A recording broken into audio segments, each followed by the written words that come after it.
Welcome to Dialogue. Okay, let's just dive right in. We're going to unpack a concept that pretty much everyone agrees has changed or maybe even died. And that concept is chivalry. Right. It's a word that the moment you say it sparks this huge debate.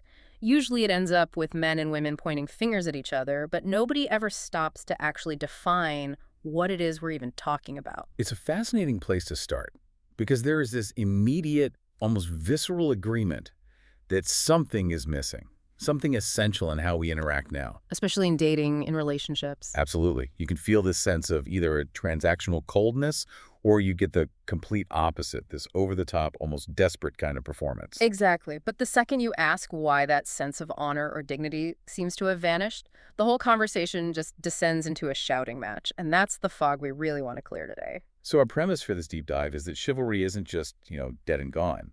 No, it's more dramatic than that. We're arguing it was systematically taken down, it was misunderstood, it was mislabeled by people who were misusing it, it was exploited by people who encountered it, monetized into something shallow. And then, metaphorically speaking, it was publicly executed. And that execution left behind this total chaos when it came to figuring out who's to blame. Well, the blame game is a mess. I mean, you look at any conversation online or even in real life, you've got one side pointing fingers directly at men. Saying they're emotionally unavailable, or they're too weak to commit, or they're just resentful of women's progress. Then you have the other side, just as loud, saying, no, women exploited good faith, they confused genuine strength with toxic masculinity, or they demanded everything without offering any kind of real reciprocity. The finger pointing is just relentless. And it goes beyond just gender.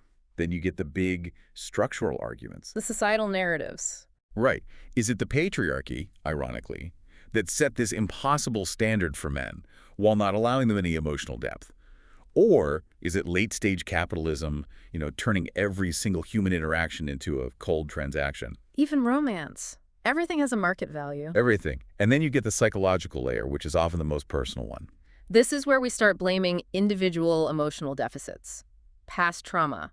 The rise of therapy speak, making everyone too focused on their own needs, maybe at the expense of any kind of shared standard. It creates this perfect storm of just conflicting information. You have these massive concepts, gender, economic, psychology, all crashing together to explain why a simple idea like honor is gone. And what's left in the middle of all that mess? You get that tragic but very real scenario. The one where someone does what they think is just a simple, decent gesture. Like holding a door open for someone. Exactly. And they're met with just immediate suspicion. You can see it in their eyes. The person ducks past, they look back at you, and you can almost hear them thinking, What is your angle, sir? what do you want in return for this? Are you trying to leverage this tiny interaction? That's suspicion right there. That's the perfect illustration of the modern confusion. Chivalry has become so loaded with this baggage, this transactional weight, that a simple act of courtesy gets filtered through a lens of potential exploitation. Is this kindness real, or is it just an audition for something else? And that is the absolute core of the problem. So our mission today is to clear that fog. We have to properly define what this concept actually was, historically and psychologically. Only then can we understand what we lost and why people, and let's be honest, particularly men, stopped offering it. Or maybe, more accurately, why they became so highly selective about who they offer it to. To do that, we have to start with a radical redefinition. We had to separate the real thing from the cheap imitations. Let's do it. We have to immediately establish what chivalry is not, because the modern idea of it is so completely skewed. It usually replaces strength with insecurity. This is the most crucial first step. If you ask most people today to describe a chivalrous person, they'll list behaviors that are actually rooted in fear and anxiety. Which is the exact opposite of the original concept. The absolute opposite. Real historical chivalry was never about buying everything for someone or begging for their attention or engaging in what's basically emotional slavery just to earn affection. And it was definitely not about self-abandonment, where you just erase your own needs and your own identity to become what you think someone else wants. And crucially, it was never about performing niceness as this poorly disguised audition for sexual access or a relationship.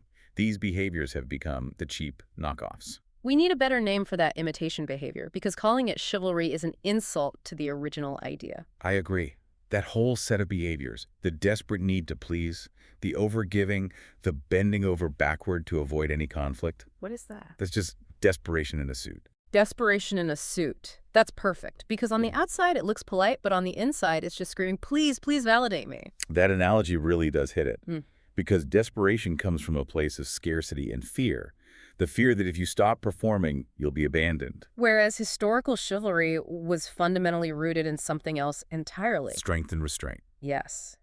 If we actually look at the historical pillars of the concept going way back, we find a very different, much more demanding set of values. Things like honor, courage, responsibility, protection of the weak. And the big ones, self-respect and discipline over impulse. We have to spend a moment on discipline over impulse. That's the key that modern conversations just throw out the window. How so? Well, the modern idea assumes that a nice man is just a man who doesn't have any bad impulses. He's just harmless. Yeah. But the entire premise of historical chivalry starts with the opposite assumption. It starts with, I am powerful, I am capable of harm, of violence, of rage, and of conquest. Therefore, I choose restraint. It's an active, conscious choice. It's self-control. Proactive, conscious self-control. It's about managing power. Mm. So it wasn't about being inherently harmless. It was about being incredibly powerful and then choosing to manage that power based on a really strict self-imposed code. And what were those impulses they were supposed to be managing? All of them. Unbridled sexual desire, greed, jealousy, and especially the impulse toward just raw, destructive anger. A knight or a gentleman wasn't defined by being unable to feel temptation. He was defined by his ability to actively master it. So that managed power is what actually gave the behavior its value. Precisely. Now contrast that with the modern replacement mindset, which is much closer to, I am harmless, I pose no threat, please like me. I want nothing but your approval, so please accept me. The difference is just profound. The first one comes from a place of acknowledged power and conscious choice. I can do harm, but I won't. And the second one comes from a place of weakness, seeking validation from the outside. I can't do harm, so I hope that's good enough for you. It's a staggering difference. And it means that a genuinely chivalrous person, operating from this place of strength, fundamentally was not trying to be liked. They weren't auditioning, they weren't negotiating attraction. Not at all. They acted based on their internal code, their own standards, whether or not they got a reward for it right away. The reward was maintaining their own honor. And that focus on the internal reward, that's what made them seem strong. They had boundaries. If their honor was questioned or their values were disrespected, the code actually forced them to act, even if it was uncomfortable. But an internal standard is difficult. It's complex. It requires this lifelong commitment. And because it's so hard, society has replaced it with something much easier to measure. Compliance. Exactly. We've seen real character and depth get replaced by the emotional equivalent of mandatory HR training. The new superficial code has just become be nice, be agreeable, be accommodating, never ever upset anyone. The goal isn't become a better person anymore. The goal is avoid being reported. That kind of compliance doesn't build character. It builds people who are just conflict avoidant, who care more about what they look like on the outside than who they actually are on the inside. It trained people to be performative. Yeah. You're being good not because you value goodness, but because you're afraid of the consequences of not appearing good. And that lack of genuine self-respect is something people pick up on immediately, even if they can't quite put their finger on it. And when you lose that core definition of strength, you automatically walk right into the next section of this problem. The paradox of strength as a liability. This is where we have to shift from the historical definition and look at the modern psychological landscape. We need to explore that exact moment when this strong, disciplined behavior shifted from being seen as a good thing To being seen as a liability, or even worse, as a weakness. And that shift is directly tied to our internal emotional health, the way our nervous systems get wired over time. This is where we have to introduce a concept that might sound a little harsh, but it's a clinically observed thing. And that is, trauma doesn't seek health. Let's unpack that. What does it actually mean? It means that if a person's nervous system has been wired for volatility, for intensity, for unpredictability, maybe from their childhood or from years of being in high-drama relationships, their body and mind actually mistake that chaos for familiarity. So chaos feels like home. It feels like home. Our systems often default to seeking what's familiar, even if what's familiar is actually damaging to us. So if you're used to the anxiety of a chaotic relationship, The chase, the fight, the intense makeup sex, that whole cycle. What psychologists call intermittent reinforcement. Right. If you're used to that, then a calm, respectful, grounded person who communicates clearly and doesn't create anxiety, they feel inherently Boring. boring. They Yeah. just don't activate that same chemical rush of uncertainty that you've gotten used to. Exactly. Healthy, predictable behavior in that context just doesn't register as exciting or passionate. Your brain literally creates stability with stagnation because it's not getting those familiar hits of dopamine and adrenaline that come from constant threat. We're talking about nervous systems that are, in a very real sense, addicted to emotional volatility. So let's look at the behaviors of a grounded, truly chivalrous person in today's world. Okay. They communicate clearly, consistently. They respect boundaries, and this is the important part, they enforce their own. And they absolutely do not play games. They don't create drama. They're reliable, they're steady, their word is their bond. And what's the common and honestly tragic feedback they get from people whose systems are wired for that volatility? You hear it all the time, things like, oh, he's a great guy, really reliable, but something's missing. Or he's nice, but I just don't feel that spark, that intensity. So we have to ask the question, what is that missing element they're unconsciously looking for? And the answer is dysregulation. Dysregulation, Right. that low-level addictive anxiety that says, I might lose him, or I don't know where I stand, so I have to keep chasing and performing. That uncertainty is what gets misinterpreted as passion. So emotional instability, the high-low swings, that's what's missing. The person who provides emotional safety, who is calm and steady, is essentially denying the trauma-wired person their required dose of drama. You said it perfectly. Dysregulation is the missing spice. Yeah. The actual strength of the chivalrous man, his control, his consistency, is perceived as a deficit. It's a profound relabeling of virtues into vices, the core attributes of real chivalry. Strength, consistency, self-control. They get slapped with these negative labels: boring, soft, too available. Or a big one, the one that's destroyed so many good intentions. Nice guy energy. And this labeling isn't happening because the actions themselves are weak. They get labeled that way because they fail to activate those deep-seated trauma bonds. They don't provide the rush that comes from the chase. True chivalry, by its very definition, is stable. It's predictable. It's safe. And if you've been taught to mistake that safety for complacency, you're going to reject it.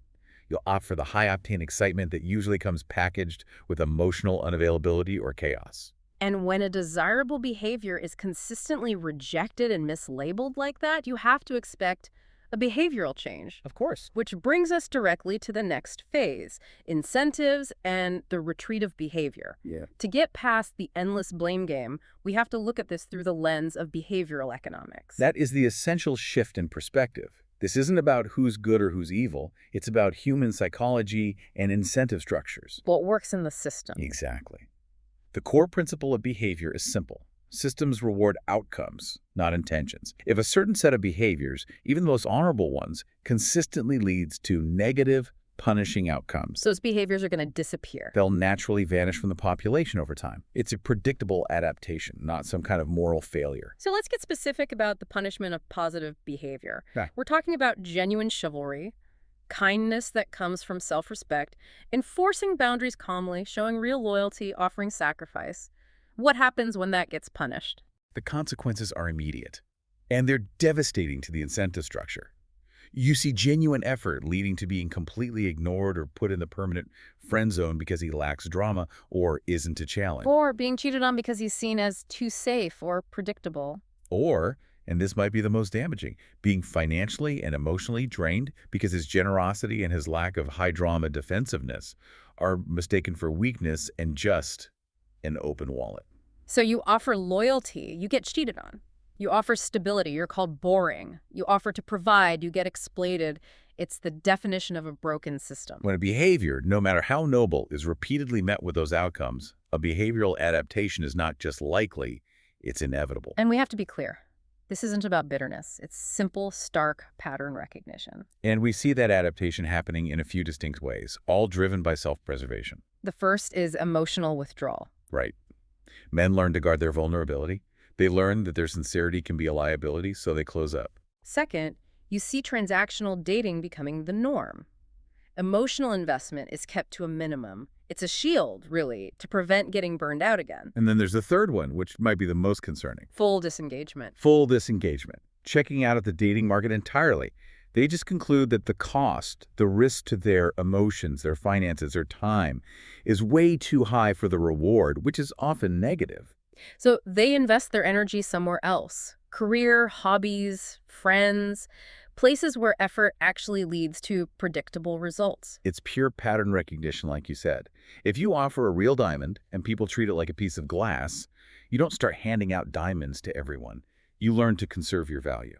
Men who offered honor and got contempt learned that pattern. They didn't seek revenge, they just conserved their dignity. And this adaptation is so critical because it leads us right into the most necessary clarification in this entire discussion.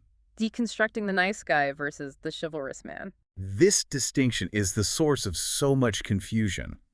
It's the false equivalence that's often used to just discredit the entire concept of chivalry from the start. We have to spend some real time defining the nice guy stereotype first because this is the transactional fraud that has done the most damage to the reputation of genuine honor. Let's pull back the curtain. The nice guy is, at his core, transactional, usually covertly.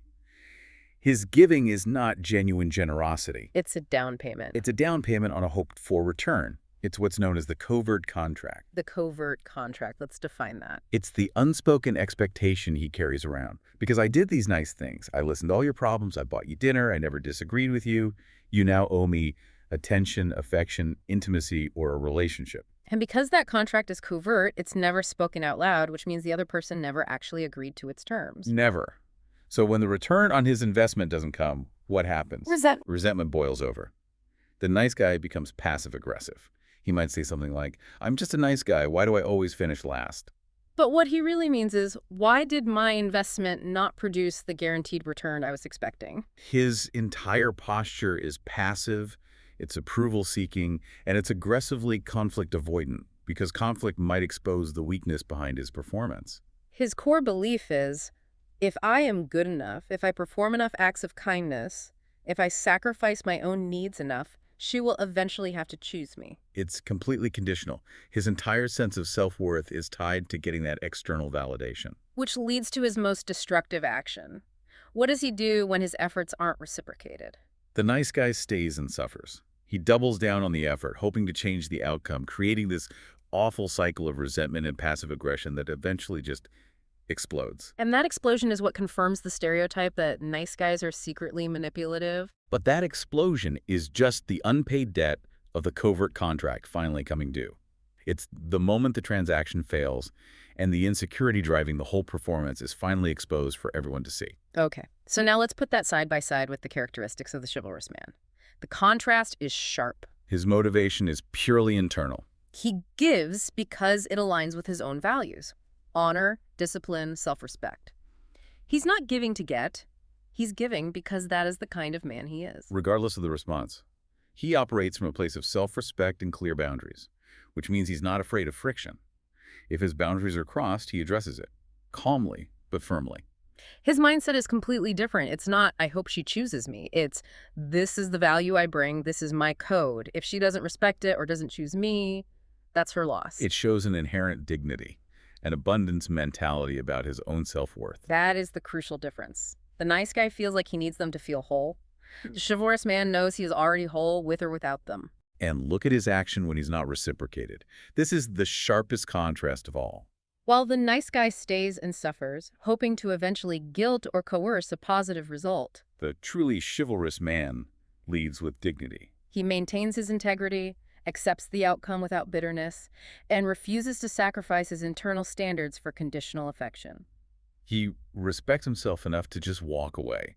He understands his honor is more valuable than any single relationship. The distinction is just profound. One begs for validation and gets resentment. The other walks away to preserve his honor and keeps his self-respect intact. And that preservation of self-respect leads us to the modern corruption of the whole concept. The core contrast, simping versus chivalry. If the nice guy is the transactional imitation, then simping, to use the modern jargon, is the deeply corrupted replacement for chivalry. It's chivalry completely inverted. It's stripped away all the self-respect and restraint, and all that's left is the desperate performance. Simping is defined entirely by a scarcity mindset. Let's define it psychologically. It's total self-abandonment. You ignore your own schedule, your own needs, your own friends, just to cater instantly to someone else's whims. It's overinvesting way too early before any real connection has been built. It's a complete lack of discernment and, crucially, a total lack of boundaries or leverage. It's entirely fear-based behavior, But pure validation seeking, dressed up as over-the-top niceness. You see it as excessive deference, paying for attention, or accepting blatant disrespect just to stay in someone's orbit. the internal mantra of a simp is driven by fear. Please don't leave. I'll do anything. I'll sacrifice anything, agree with anything. Just please keep me here. And it comes from that root fear of scarcity, that paralyzing belief that this is the last or only chance they'll ever have for connection, so it begs. It puts the other person on a pedestal and takes on a subservient role, which signals immediately that his own standards are non-existent. Now contrast that sharply with chivalry, which is rooted in abundance. Chivalry is strength with restraint. It operates from clear standards, boundaries, and an insistence on mutual effort. It's calm, confident leadership, not panicked followership. The chivalrous man's mantra is completely different because it's rooted in self-possession. It's, this is who I am, I'm presenting my best self, standards intact, take it or leave it. He's not pleading for acceptance. He's offering a high standard and inviting a partner to meet him there. The abundance mentality is the key psychological difference. He knows his value is inherent. He believes he can find connections somewhere else if this particular one doesn't work out. And that belief is what allows him to offer disciplined strength without being afraid of loss. It's the fundamental difference between a posture of subservient simping and a posture of self-respect chivalry. And this brings us right back to the trauma dynamic we were talking about earlier. It links all these psychological pieces together. We have to reiterate that uncomfortable truth. When someone rejects a genuinely chivalrous man, they are often confusing emotional safety and consistency for being too stable or not passionate enough. That confusion happens because they are actively mistaking the intensity that comes from abandonment wounds, volatility, and that will they or won't they chase dynamic. What clinicians call intermittent reinforcement. They're mistaking that for actual intimacy. Intermittent reinforcement, where kindness is unpredictably mixed with rejection, is highly addictive. It keeps you in this constant state of high alert. Your brain loves that little surge of reward when the unpredictable partner finally gives you a crumb of attention. Exactly. But true intimacy, which is what chivalry actually fosters, is safe. It's predictable and it's consistently reliable. To a nervous system addicted to volatility, that safety is experienced as an emotional flatline. As boredom. As boredom. It interprets the volatility created by an emotionally unavailable partner as passion or excitement, simply because it feels more intense. So the truly honorable behavior, the stability, the restraint, the clarity, gets systematically overlooked, often in favor of the kind of intense emotional turbulence that, ironically, feels more familiar and more alive to a trauma-wired person. Which brings us to our final section: consequences, conditions, and the new selectivity. This is the culmination of the whole discussion. This is where we establish why true chivalry, which is a high investment of integrity, cannot exist unconditionally in a broken system. It needs respect and reciprocity to survive. The entire idea of a code of honor is that it should be reciprocal. If you offer something valuable, it needs to be met with something of equal value. If you offer genuine honor and you're consistently met with contempt or exploitation, the system is broken, and the behavior has to stop. It must, by necessity, cease. We have to talk about the toxic environment that caused this retreat in the first place. Let's describe that unfair exchange. In the dysfunctional dynamic that we've seen emerge, a man was, and often still is, expected to protect, provide, sacrifice his own needs, and constantly restrain his own impulses. To maintain this high moral code, and what was the exchange he often received when he delivered on that code? Contempt, a sense of entitlement from the other person, blatant disrespect, and sometimes outright financial or emotional exploitation. His stability was seen as a lack of options. His generosity was seen as a weakness to be taken advantage of. When you lay it out like that, the expectation is high sacrifice and discipline, and the reward is disrespect and devaluation, you realize this disparity is not equality. It's not a healthy relationship. We have to name it clearly. That kind of disparity is best described not as a relationship, but as indentured servitude with flowers. That's a powerful way to put it. It's a high-cost, high-sacrifice service that comes with emotional degradation and zero benefit to the man's self-respect. And the moment he realizes that his sacrifice is just enabling bad behavior instead of inspiring mutual respect, The calculation has to change. That realization is the final straw. Men didn't stop being honorable because of some sudden moral collapse. They retreated. They retreated in silence when their effort, their loyalty, their sacrifice weren't reciprocated. And when their strength, their self-control and stability was actively mistaken for weakness, they weren't being bitter.